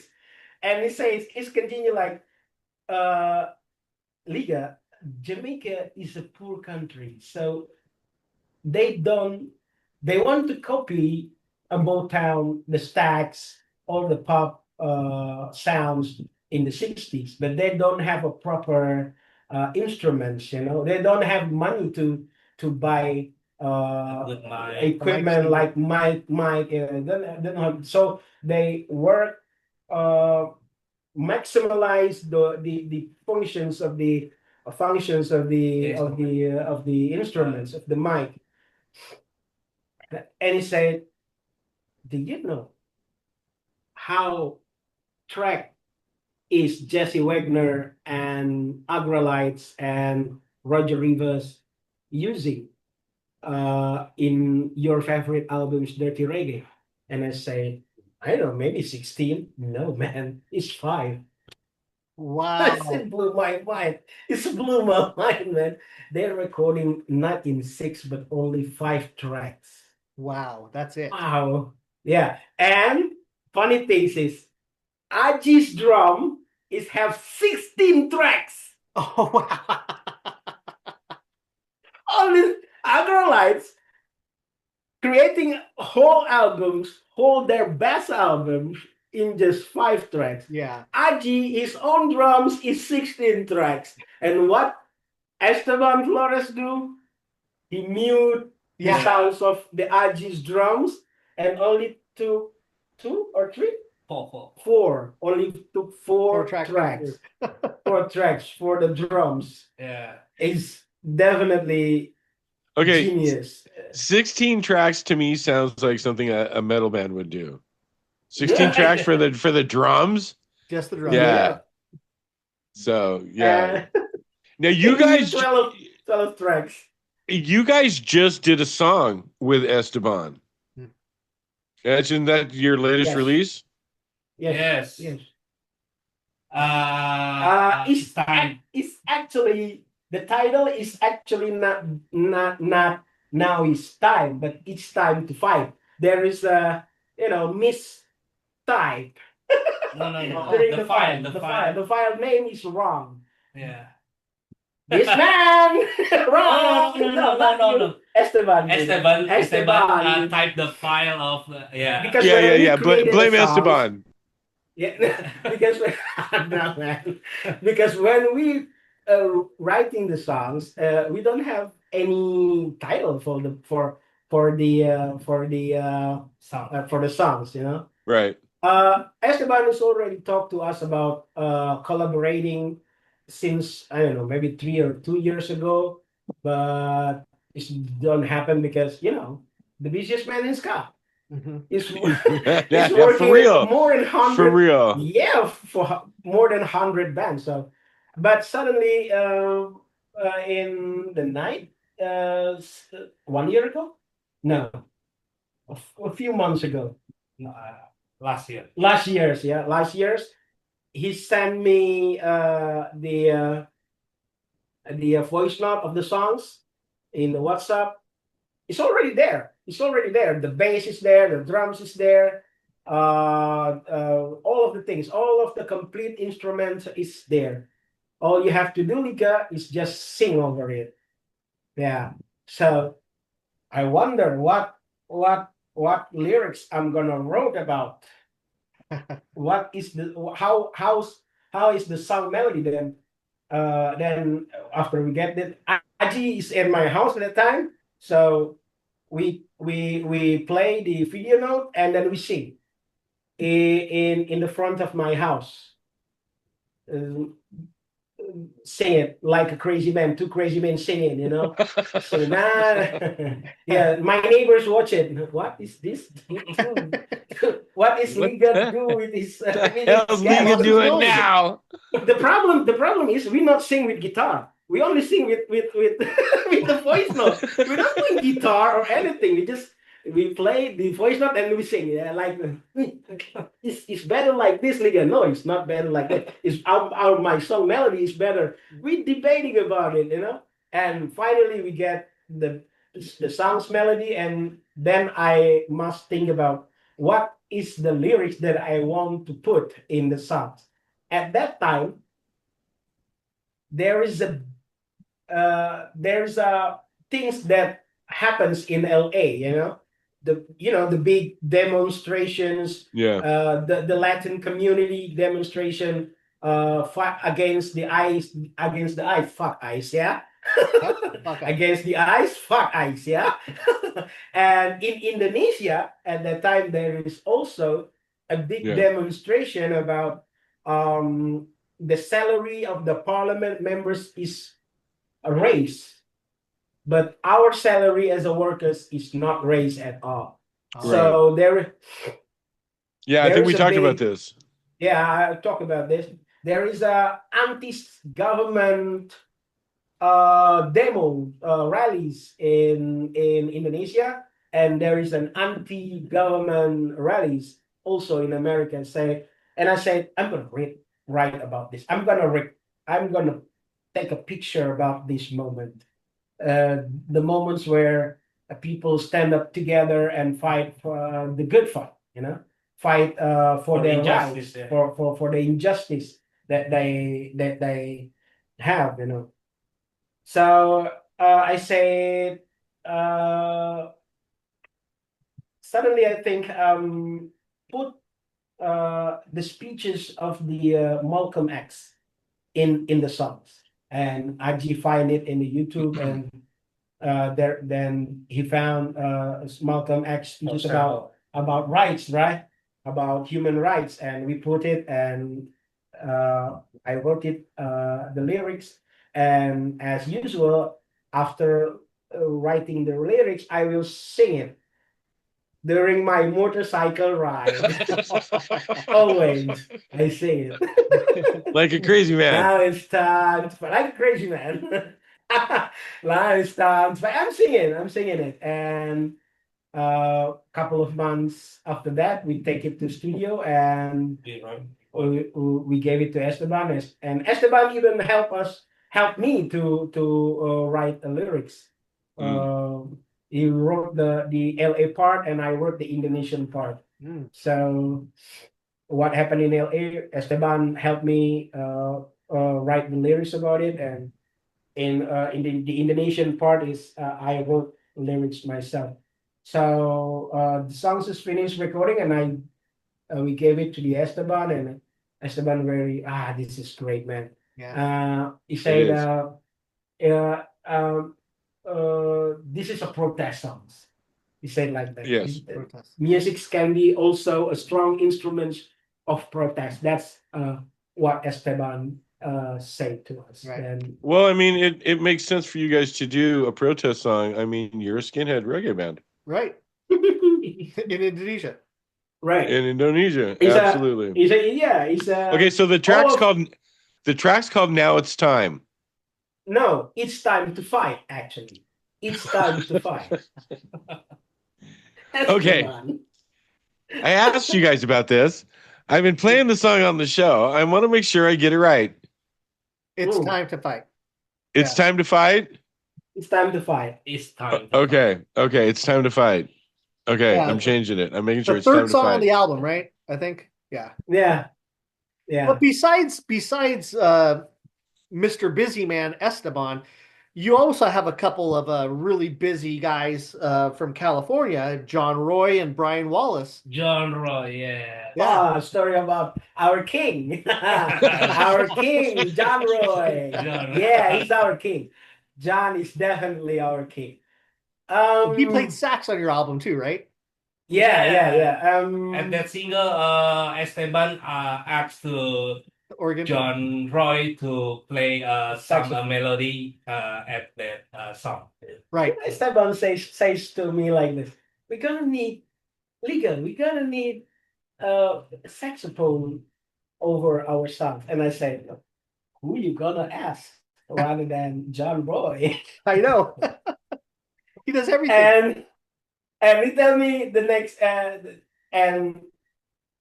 in the that same also chat room few weeks later, John Roy says, "I just finished my saxophone section in your song." Oh, I already know that. Who else gonna Esteban say else rather than you, John? Then so we work with John Roy because we want to we especially me, I have a plan to to make 12 inch of our album someday.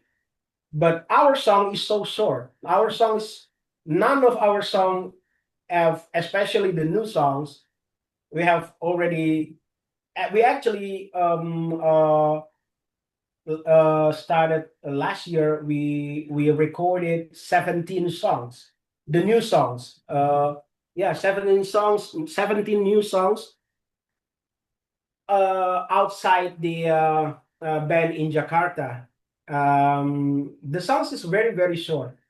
It's only 2 minutes, 2 minutes and a half. It's even there is a songs that not even 2 minutes. Just like classic skinhead reggae don't have long time. Long durations. So if we don't at that time we only have 9 songs, 9 or 10, 11 songs. We only have 11 songs in band in Jakarta. So I said to Adjie, it have to be 13 songs. We lack of 2 songs. So we have to add 2 more songs.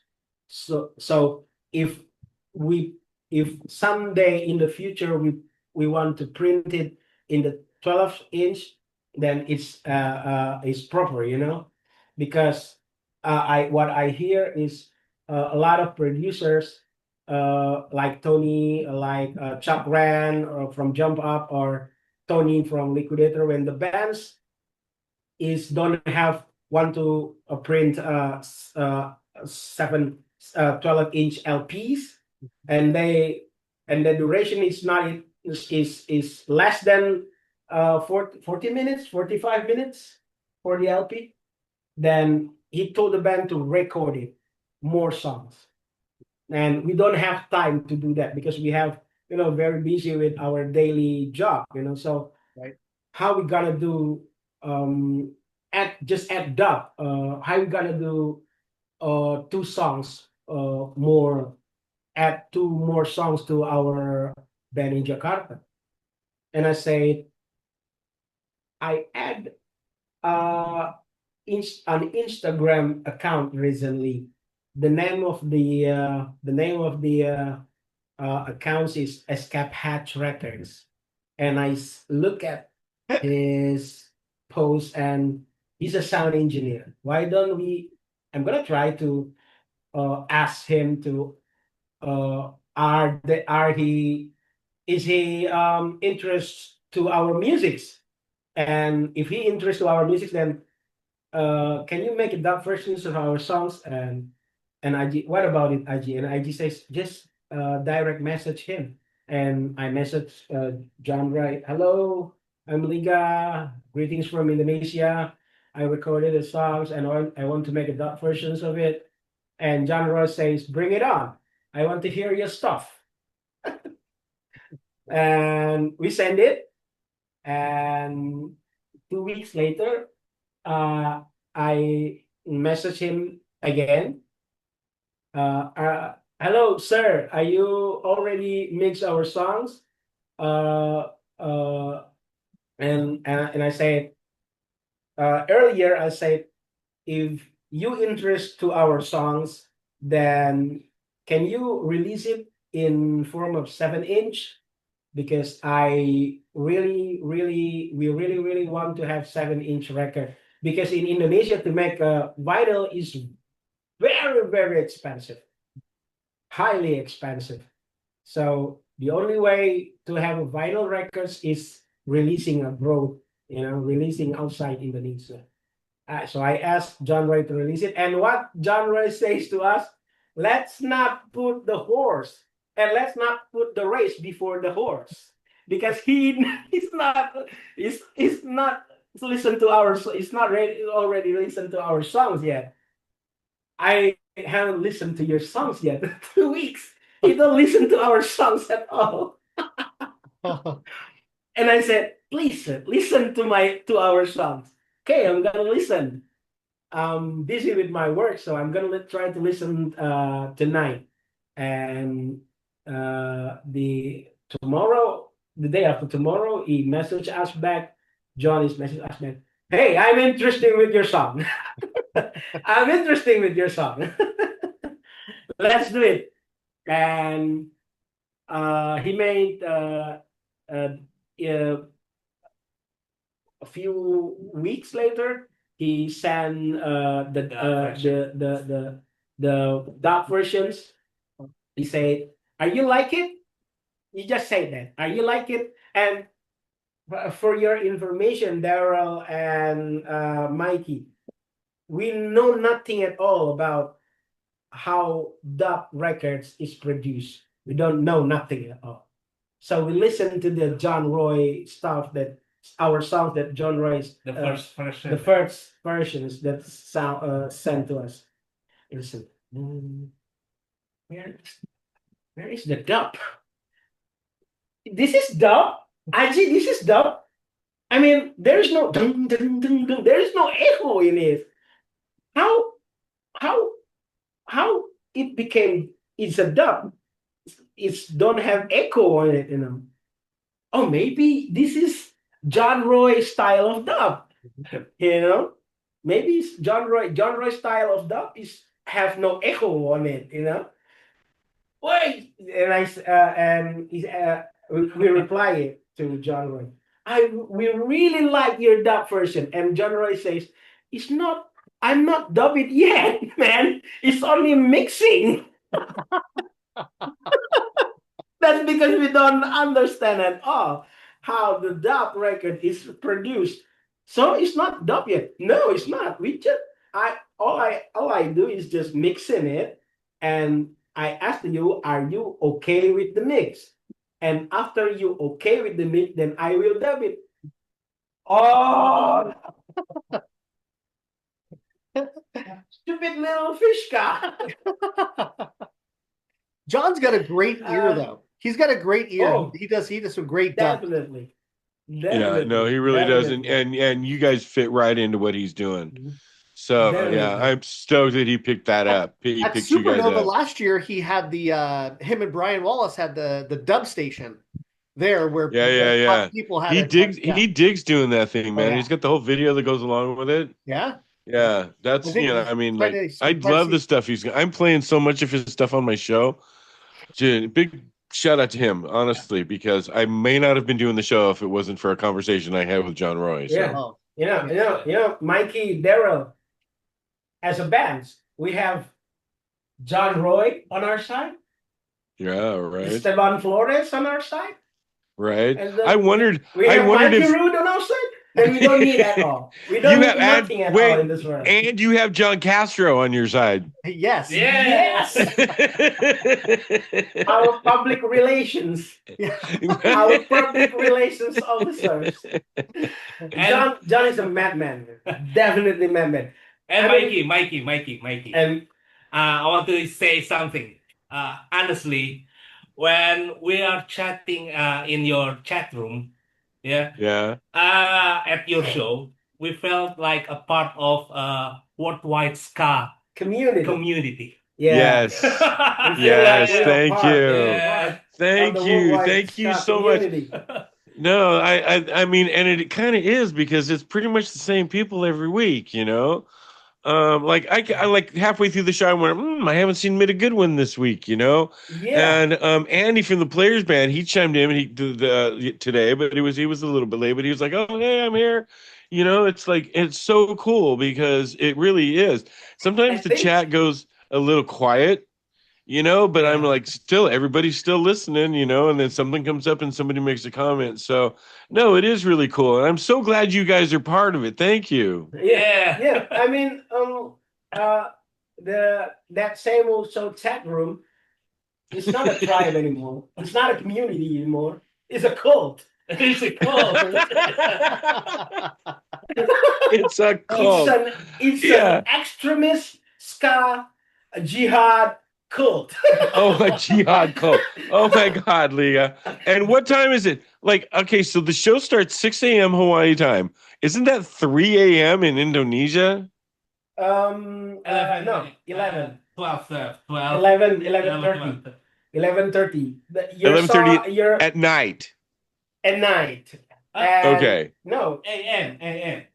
no, 11:30. Okay. 11:30. Your show start, the notifications pop up in my phone is 11:30. It's usually 11:30 or 11:15 or 11:30. And it's finished in 2:30 a.m. So we Oh my always, gosh. Okay, so it starts at yeah, we 11:30. always, Okay. yeah. So we always So you're finishing. I'm just starting my day and you're just finishing yours. finish. Yes. Yes. Wait, finished it. Like, oh Yeah, man, yeah. that's just you Yeah. guys are awesome, man. Oh my God. Thank you Saturday, so much. So Saturday night is always time for that same old show. Saturday night for that same old show. Yeah, Look at this. it's our official schedules now Yeah. that we must attend. It's like We it's must like going to attend it. church. God. Oh my God, you guys blow my mind. You know, one of the things that we ask on every show is where can people get your digital media as well as your physical media? Mhm. Because I want a t-shirt, man. Where can I where can I get a Fishska t-shirt? Is that a possibility? Fishka t-shirt. We just DM us, just like John Castro do. John Castro, Yeah. crazy things is like this. After we release Boho Reggae, John Castro is not Boho Reggae. After releasing the Johnny Swiney from Liquidator, we have Tony sent us 50 pieces of sorry, Oh, I didn't do it. 50 of this thing. Mhm. Yeah. Oh, okay. Okay. But the Tony only sent us this, the normal vinyls. Tony's only sent us like this. Oh, Uh-huh. There's no cover. No cover, no hard No cover. cover. We Yeah. made it ourselves, the hard cover. Oh, okay. Just for Indonesian Okay. consumers. Yeah. So isn't John, there like a big box that comes in too? yeah, Oh. no, it's different. It's different. It's the other kurang bagus yang itu.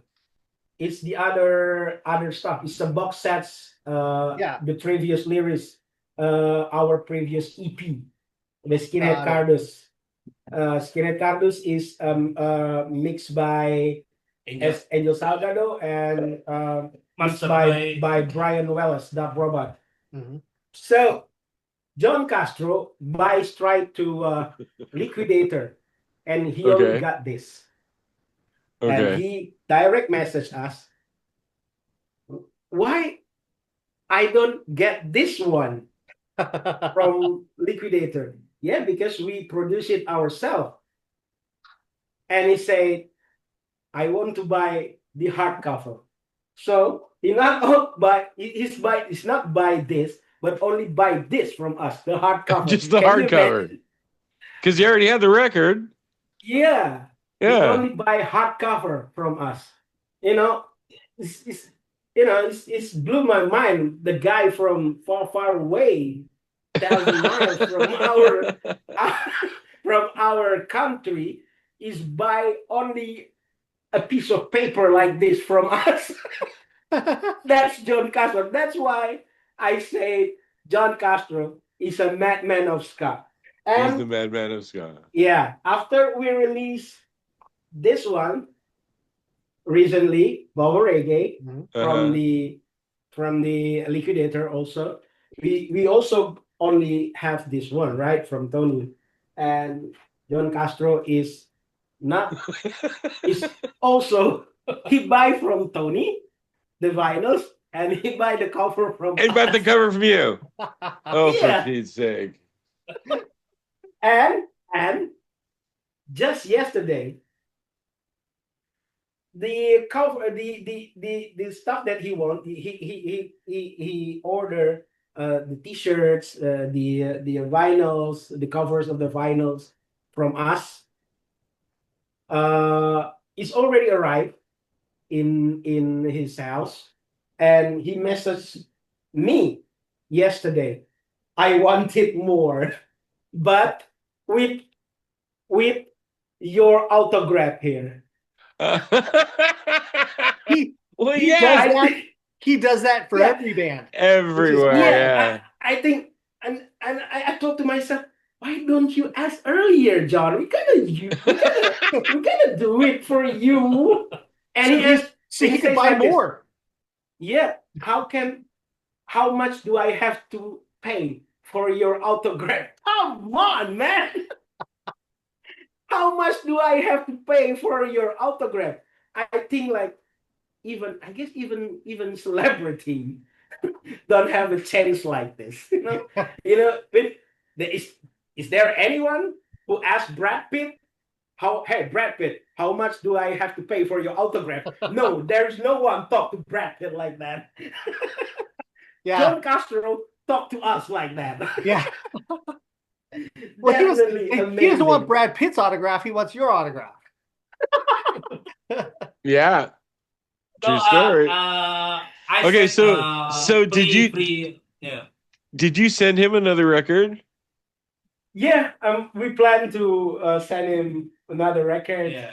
with an autograph, and All the bands on not here. He said not here because we already do some autograph for other people. Yeah. Sign it here. Yeah, John no, Castro, do it on the cover. I don't want it here. I No. want it here in the front. Yeah. I Do want it on the here in cover. front. Yes. Yeah. Yes, absolutely. Did I he want tell you- one too. Did he tell you I'm where, gonna gonna- where to sign I it am on going the to cover? DM you. I'm going to DM you. I'm going to send you some money, and I want one too. And you sent it to Mikey Rude, and I will pay. If it costs me an extra $10 or $20, whatever, I'll pay for $20 he $20 said for the like autograph. that. Do I Whatever. have to pay extra Yeah. cash for that? I said, John, for you, I'm gonna ask But- extra cash for that. Honestly, not only one cover I sent to John Castro. I give him 10 cover for free to just only cover to Yeah. John Castro. So John Castro It's maybe only cover, man. yeah, that's only cover. So John Castro maybe want to give to his friend, or it's available on John Castro. I'll hit him up. Maybe Yeah. I can buy one from John Castro. Or maybe he's bootlegging your album. He's Yeah. he's And he also the madman of asked- ska. He's Yeah, putting it the out there. madman of ska. he's putting it out there, like absolutely. Yeah. That's awesome. Say the story about John Castro by our album cassette, band in This is Jakarta. this is because this is why because this is why I call him a madman of ska.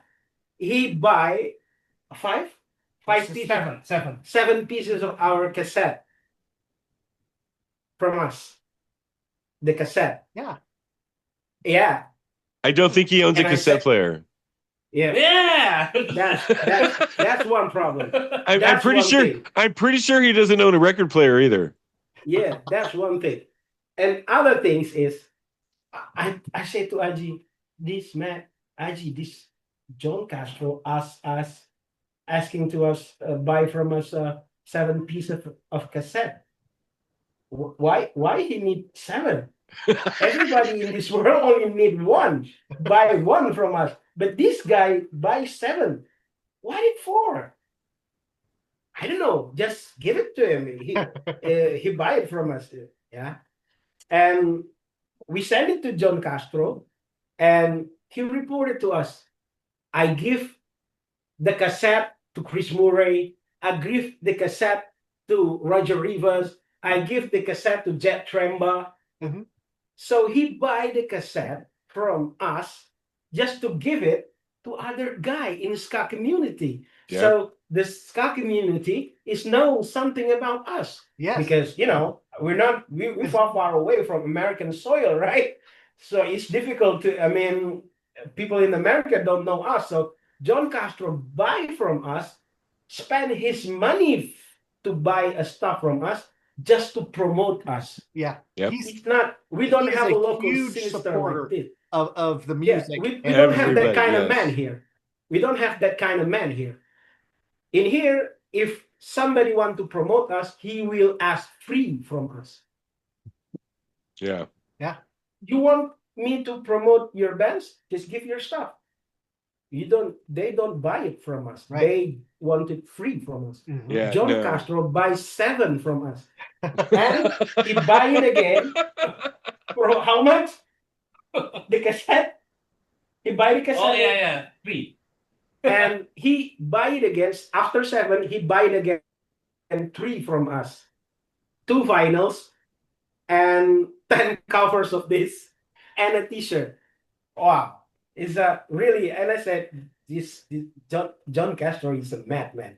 And he always sending picture for us, like Jesse Wagner holding our Yep. stuff. Yeah. So we imagine that John Castro come to the show holding our stuff and give it to everybody. You hold this, I will take picture of you. I will send it to my friends in Indonesia. Mhm. And he do it The- in every show he attended. That's why I imagine. I'm not gonna spend my time for that. Me, myself, I'm not gonna spend my time for that. No matter how much I love the bands, I'm not gonna spend my time for that. But John Castro do it. Wow. Yeah. I know. Yeah. I get you. Definitely a good man. Definitely a good man. So to get your stuff, you just got to DM you. Where can people do that? Facebook, Instagram. Instagram. Instagram, Yes, you can directly to our direct message to us in Instagram. What you Okay. could do is if you could send a bunch of your stuff to John and have him distribute it in the U.S. yeah, maybe Next time. next time, Everybody just hit up John Castro because he's got all your Yeah. stuff. Yeah. John's gonna kill me. Yeah, but so Yeah. on the media that you're on, are you guys on Spotify, Tidal, SoundCloud? Where can we find your music? Yeah, where can people listen to Yeah. your music Yeah. besides my show? Yes. Of course. You can if you want to listen to our music, you can find it in Spotify, and then if you want SoundCloud and digital streaming, and then if you want to buy our digital album or a single, we have in at Bandcamp. Band Oh, Bandcamp. Fishska Okay. Bandcamp. or Yeah. or Okay. or Escape Hatch also Escape Hatch Does is I don't- does for the does 70s. yeah does John have your stuff? Does he have any of your vinyl yeah. John buy it straight from Liquidator. Liquidator, from and Liquidator he from sell Tony? it Okay. in escapehatch.com, I guess. Yeah. Right. Okay. Yeah. Okay. Without the And cover. we're gonna have a new Without the cover. yeah, without the cover, of course. The cover only Let's get to John Castro. John Castro. Ask him to John Castro. Only available at John Castro. John's The got all of cover's them. only available at John Castro himself. Okay. Okay. And we're gonna have a new singles released by Escape Hatch, maybe in 1 or 2 months. Yeah. Oh, excellent. Yeah. A Yeah. single, Just a but you single. didn't you say Iron you had Dog. like 19 songs or something? 13 songs. You're doing 17, an album, right? 17. Yeah, 17. 17.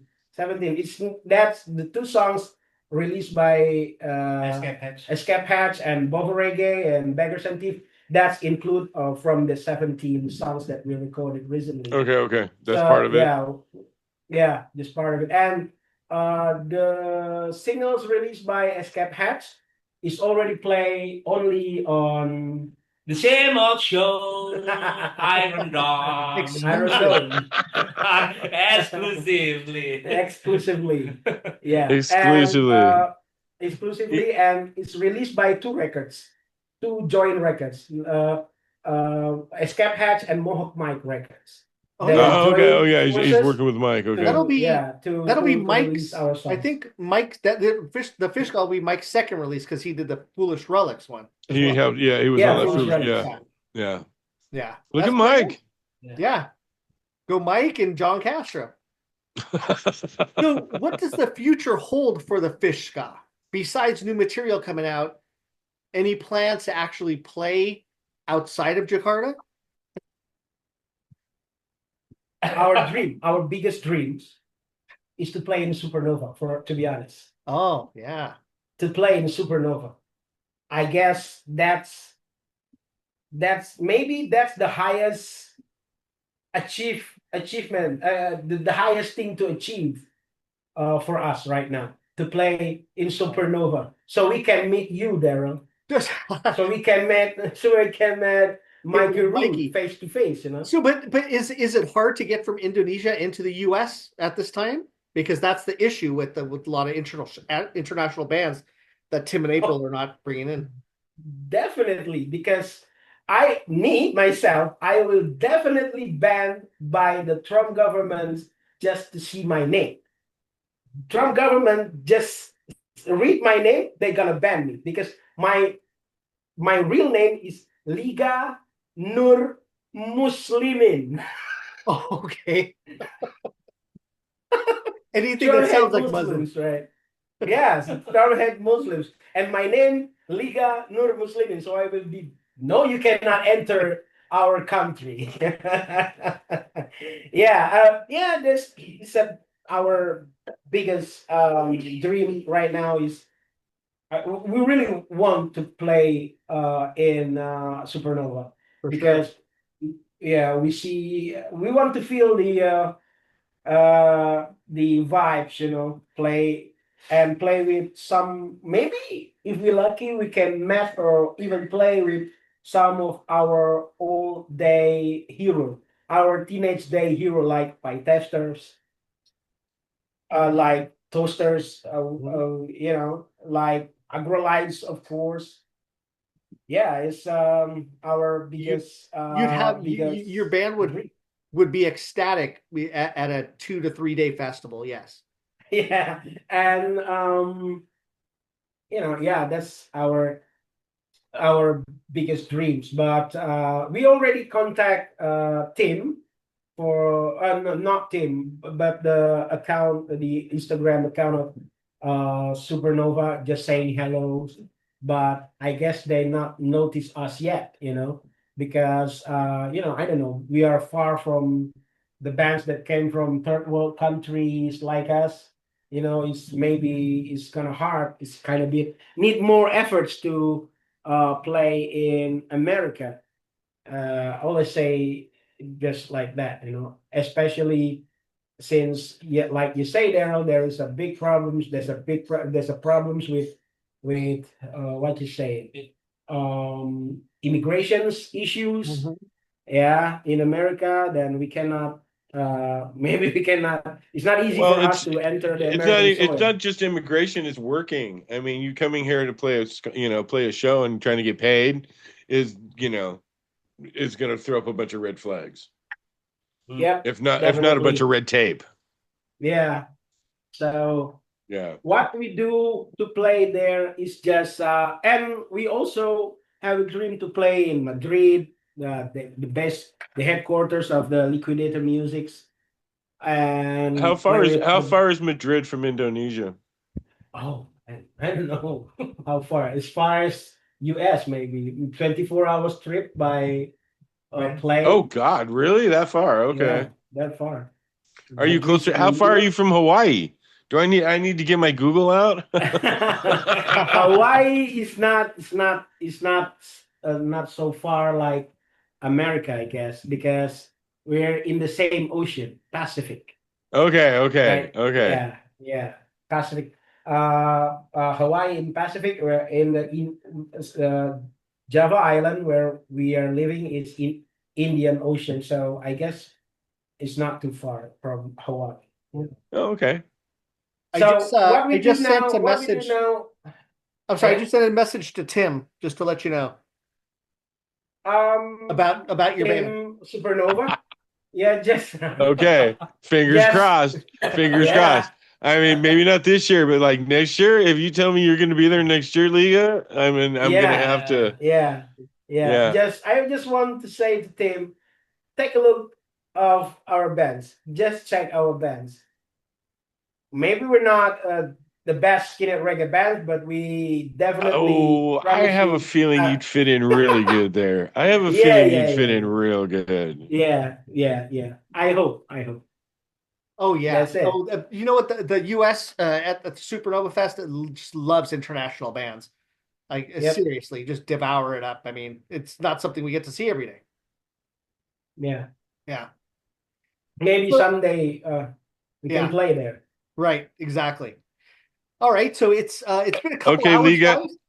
Liga, No. you're only about 6,700 miles from Hawaii. Only. So it's only Only. anywhere, but it's only anywhere. Flights typically take between 19 and 27 hours. So 6,000. I don't know if you're I any can closer to swim. me. So I can swim. I can swim. That's a long. I'm good at it. all right. Anyway, I'm sorry, Daryl. Go ahead, No, it's bro. all good. I just wanted to sum up the recording because I know it's been a couple hours. It's we really appreciate you guys. We do want you to hold on for a moment because we're going to talk to you right after. But we want to say thank you very much from the bottom of our hearts. We were really looking forward to getting this done, and really appreciate you guys taking time out of your national holiday today Yeah. to go ahead and speak with us. And we hope you enjoy Yep. the rest of the day with your families. It's Yeah. nice. Thank you very much. Yeah. No, But we'll thank you, definitely guys. can't wait. We're definitely going to push as much as we can to get you at a Supernova Fest, or even Yeah, at the thank other you. festivals, Pioneer Valley Ska Festival, the Croydon. Yeah.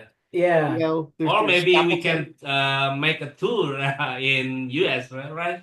I can get you gigs in Hawaii. Let me know. Yeah. Let's sure. bring it. Let's bring it on. Let's do it. Let's do it. Fishska and Red Session. That would be killer. Ah, And Go Jimmy Oh. Go. yeah, Oh, do the yes. reunion with Go Jimmy Go. Oh, that would be freaking Uh-huh. I'll bring the amazing, upbeat right? over too. They are legendary. Go Jimmy Go. Yeah, and we could even get Agros. Agros they love it here. Yeah. Yeah. Yeah. The lights. Yeah. Of course. Yeah. Yeah. Have you guys tour with the Agrolites? Gosh. That'd be There amazing. you go. There you go. Oh, wow. I was trembling. I was Hold trembling. Let me message Jesse now. I will trembling. Singing with Jesse, I will definitely trembling. Yeah. But definitely, guys, we're going to end the recording, but hold on real quick. Let's Yes. talk to you, okay? Hold on real All fast. right, thanks you guys. Okay. Hidup selamanya.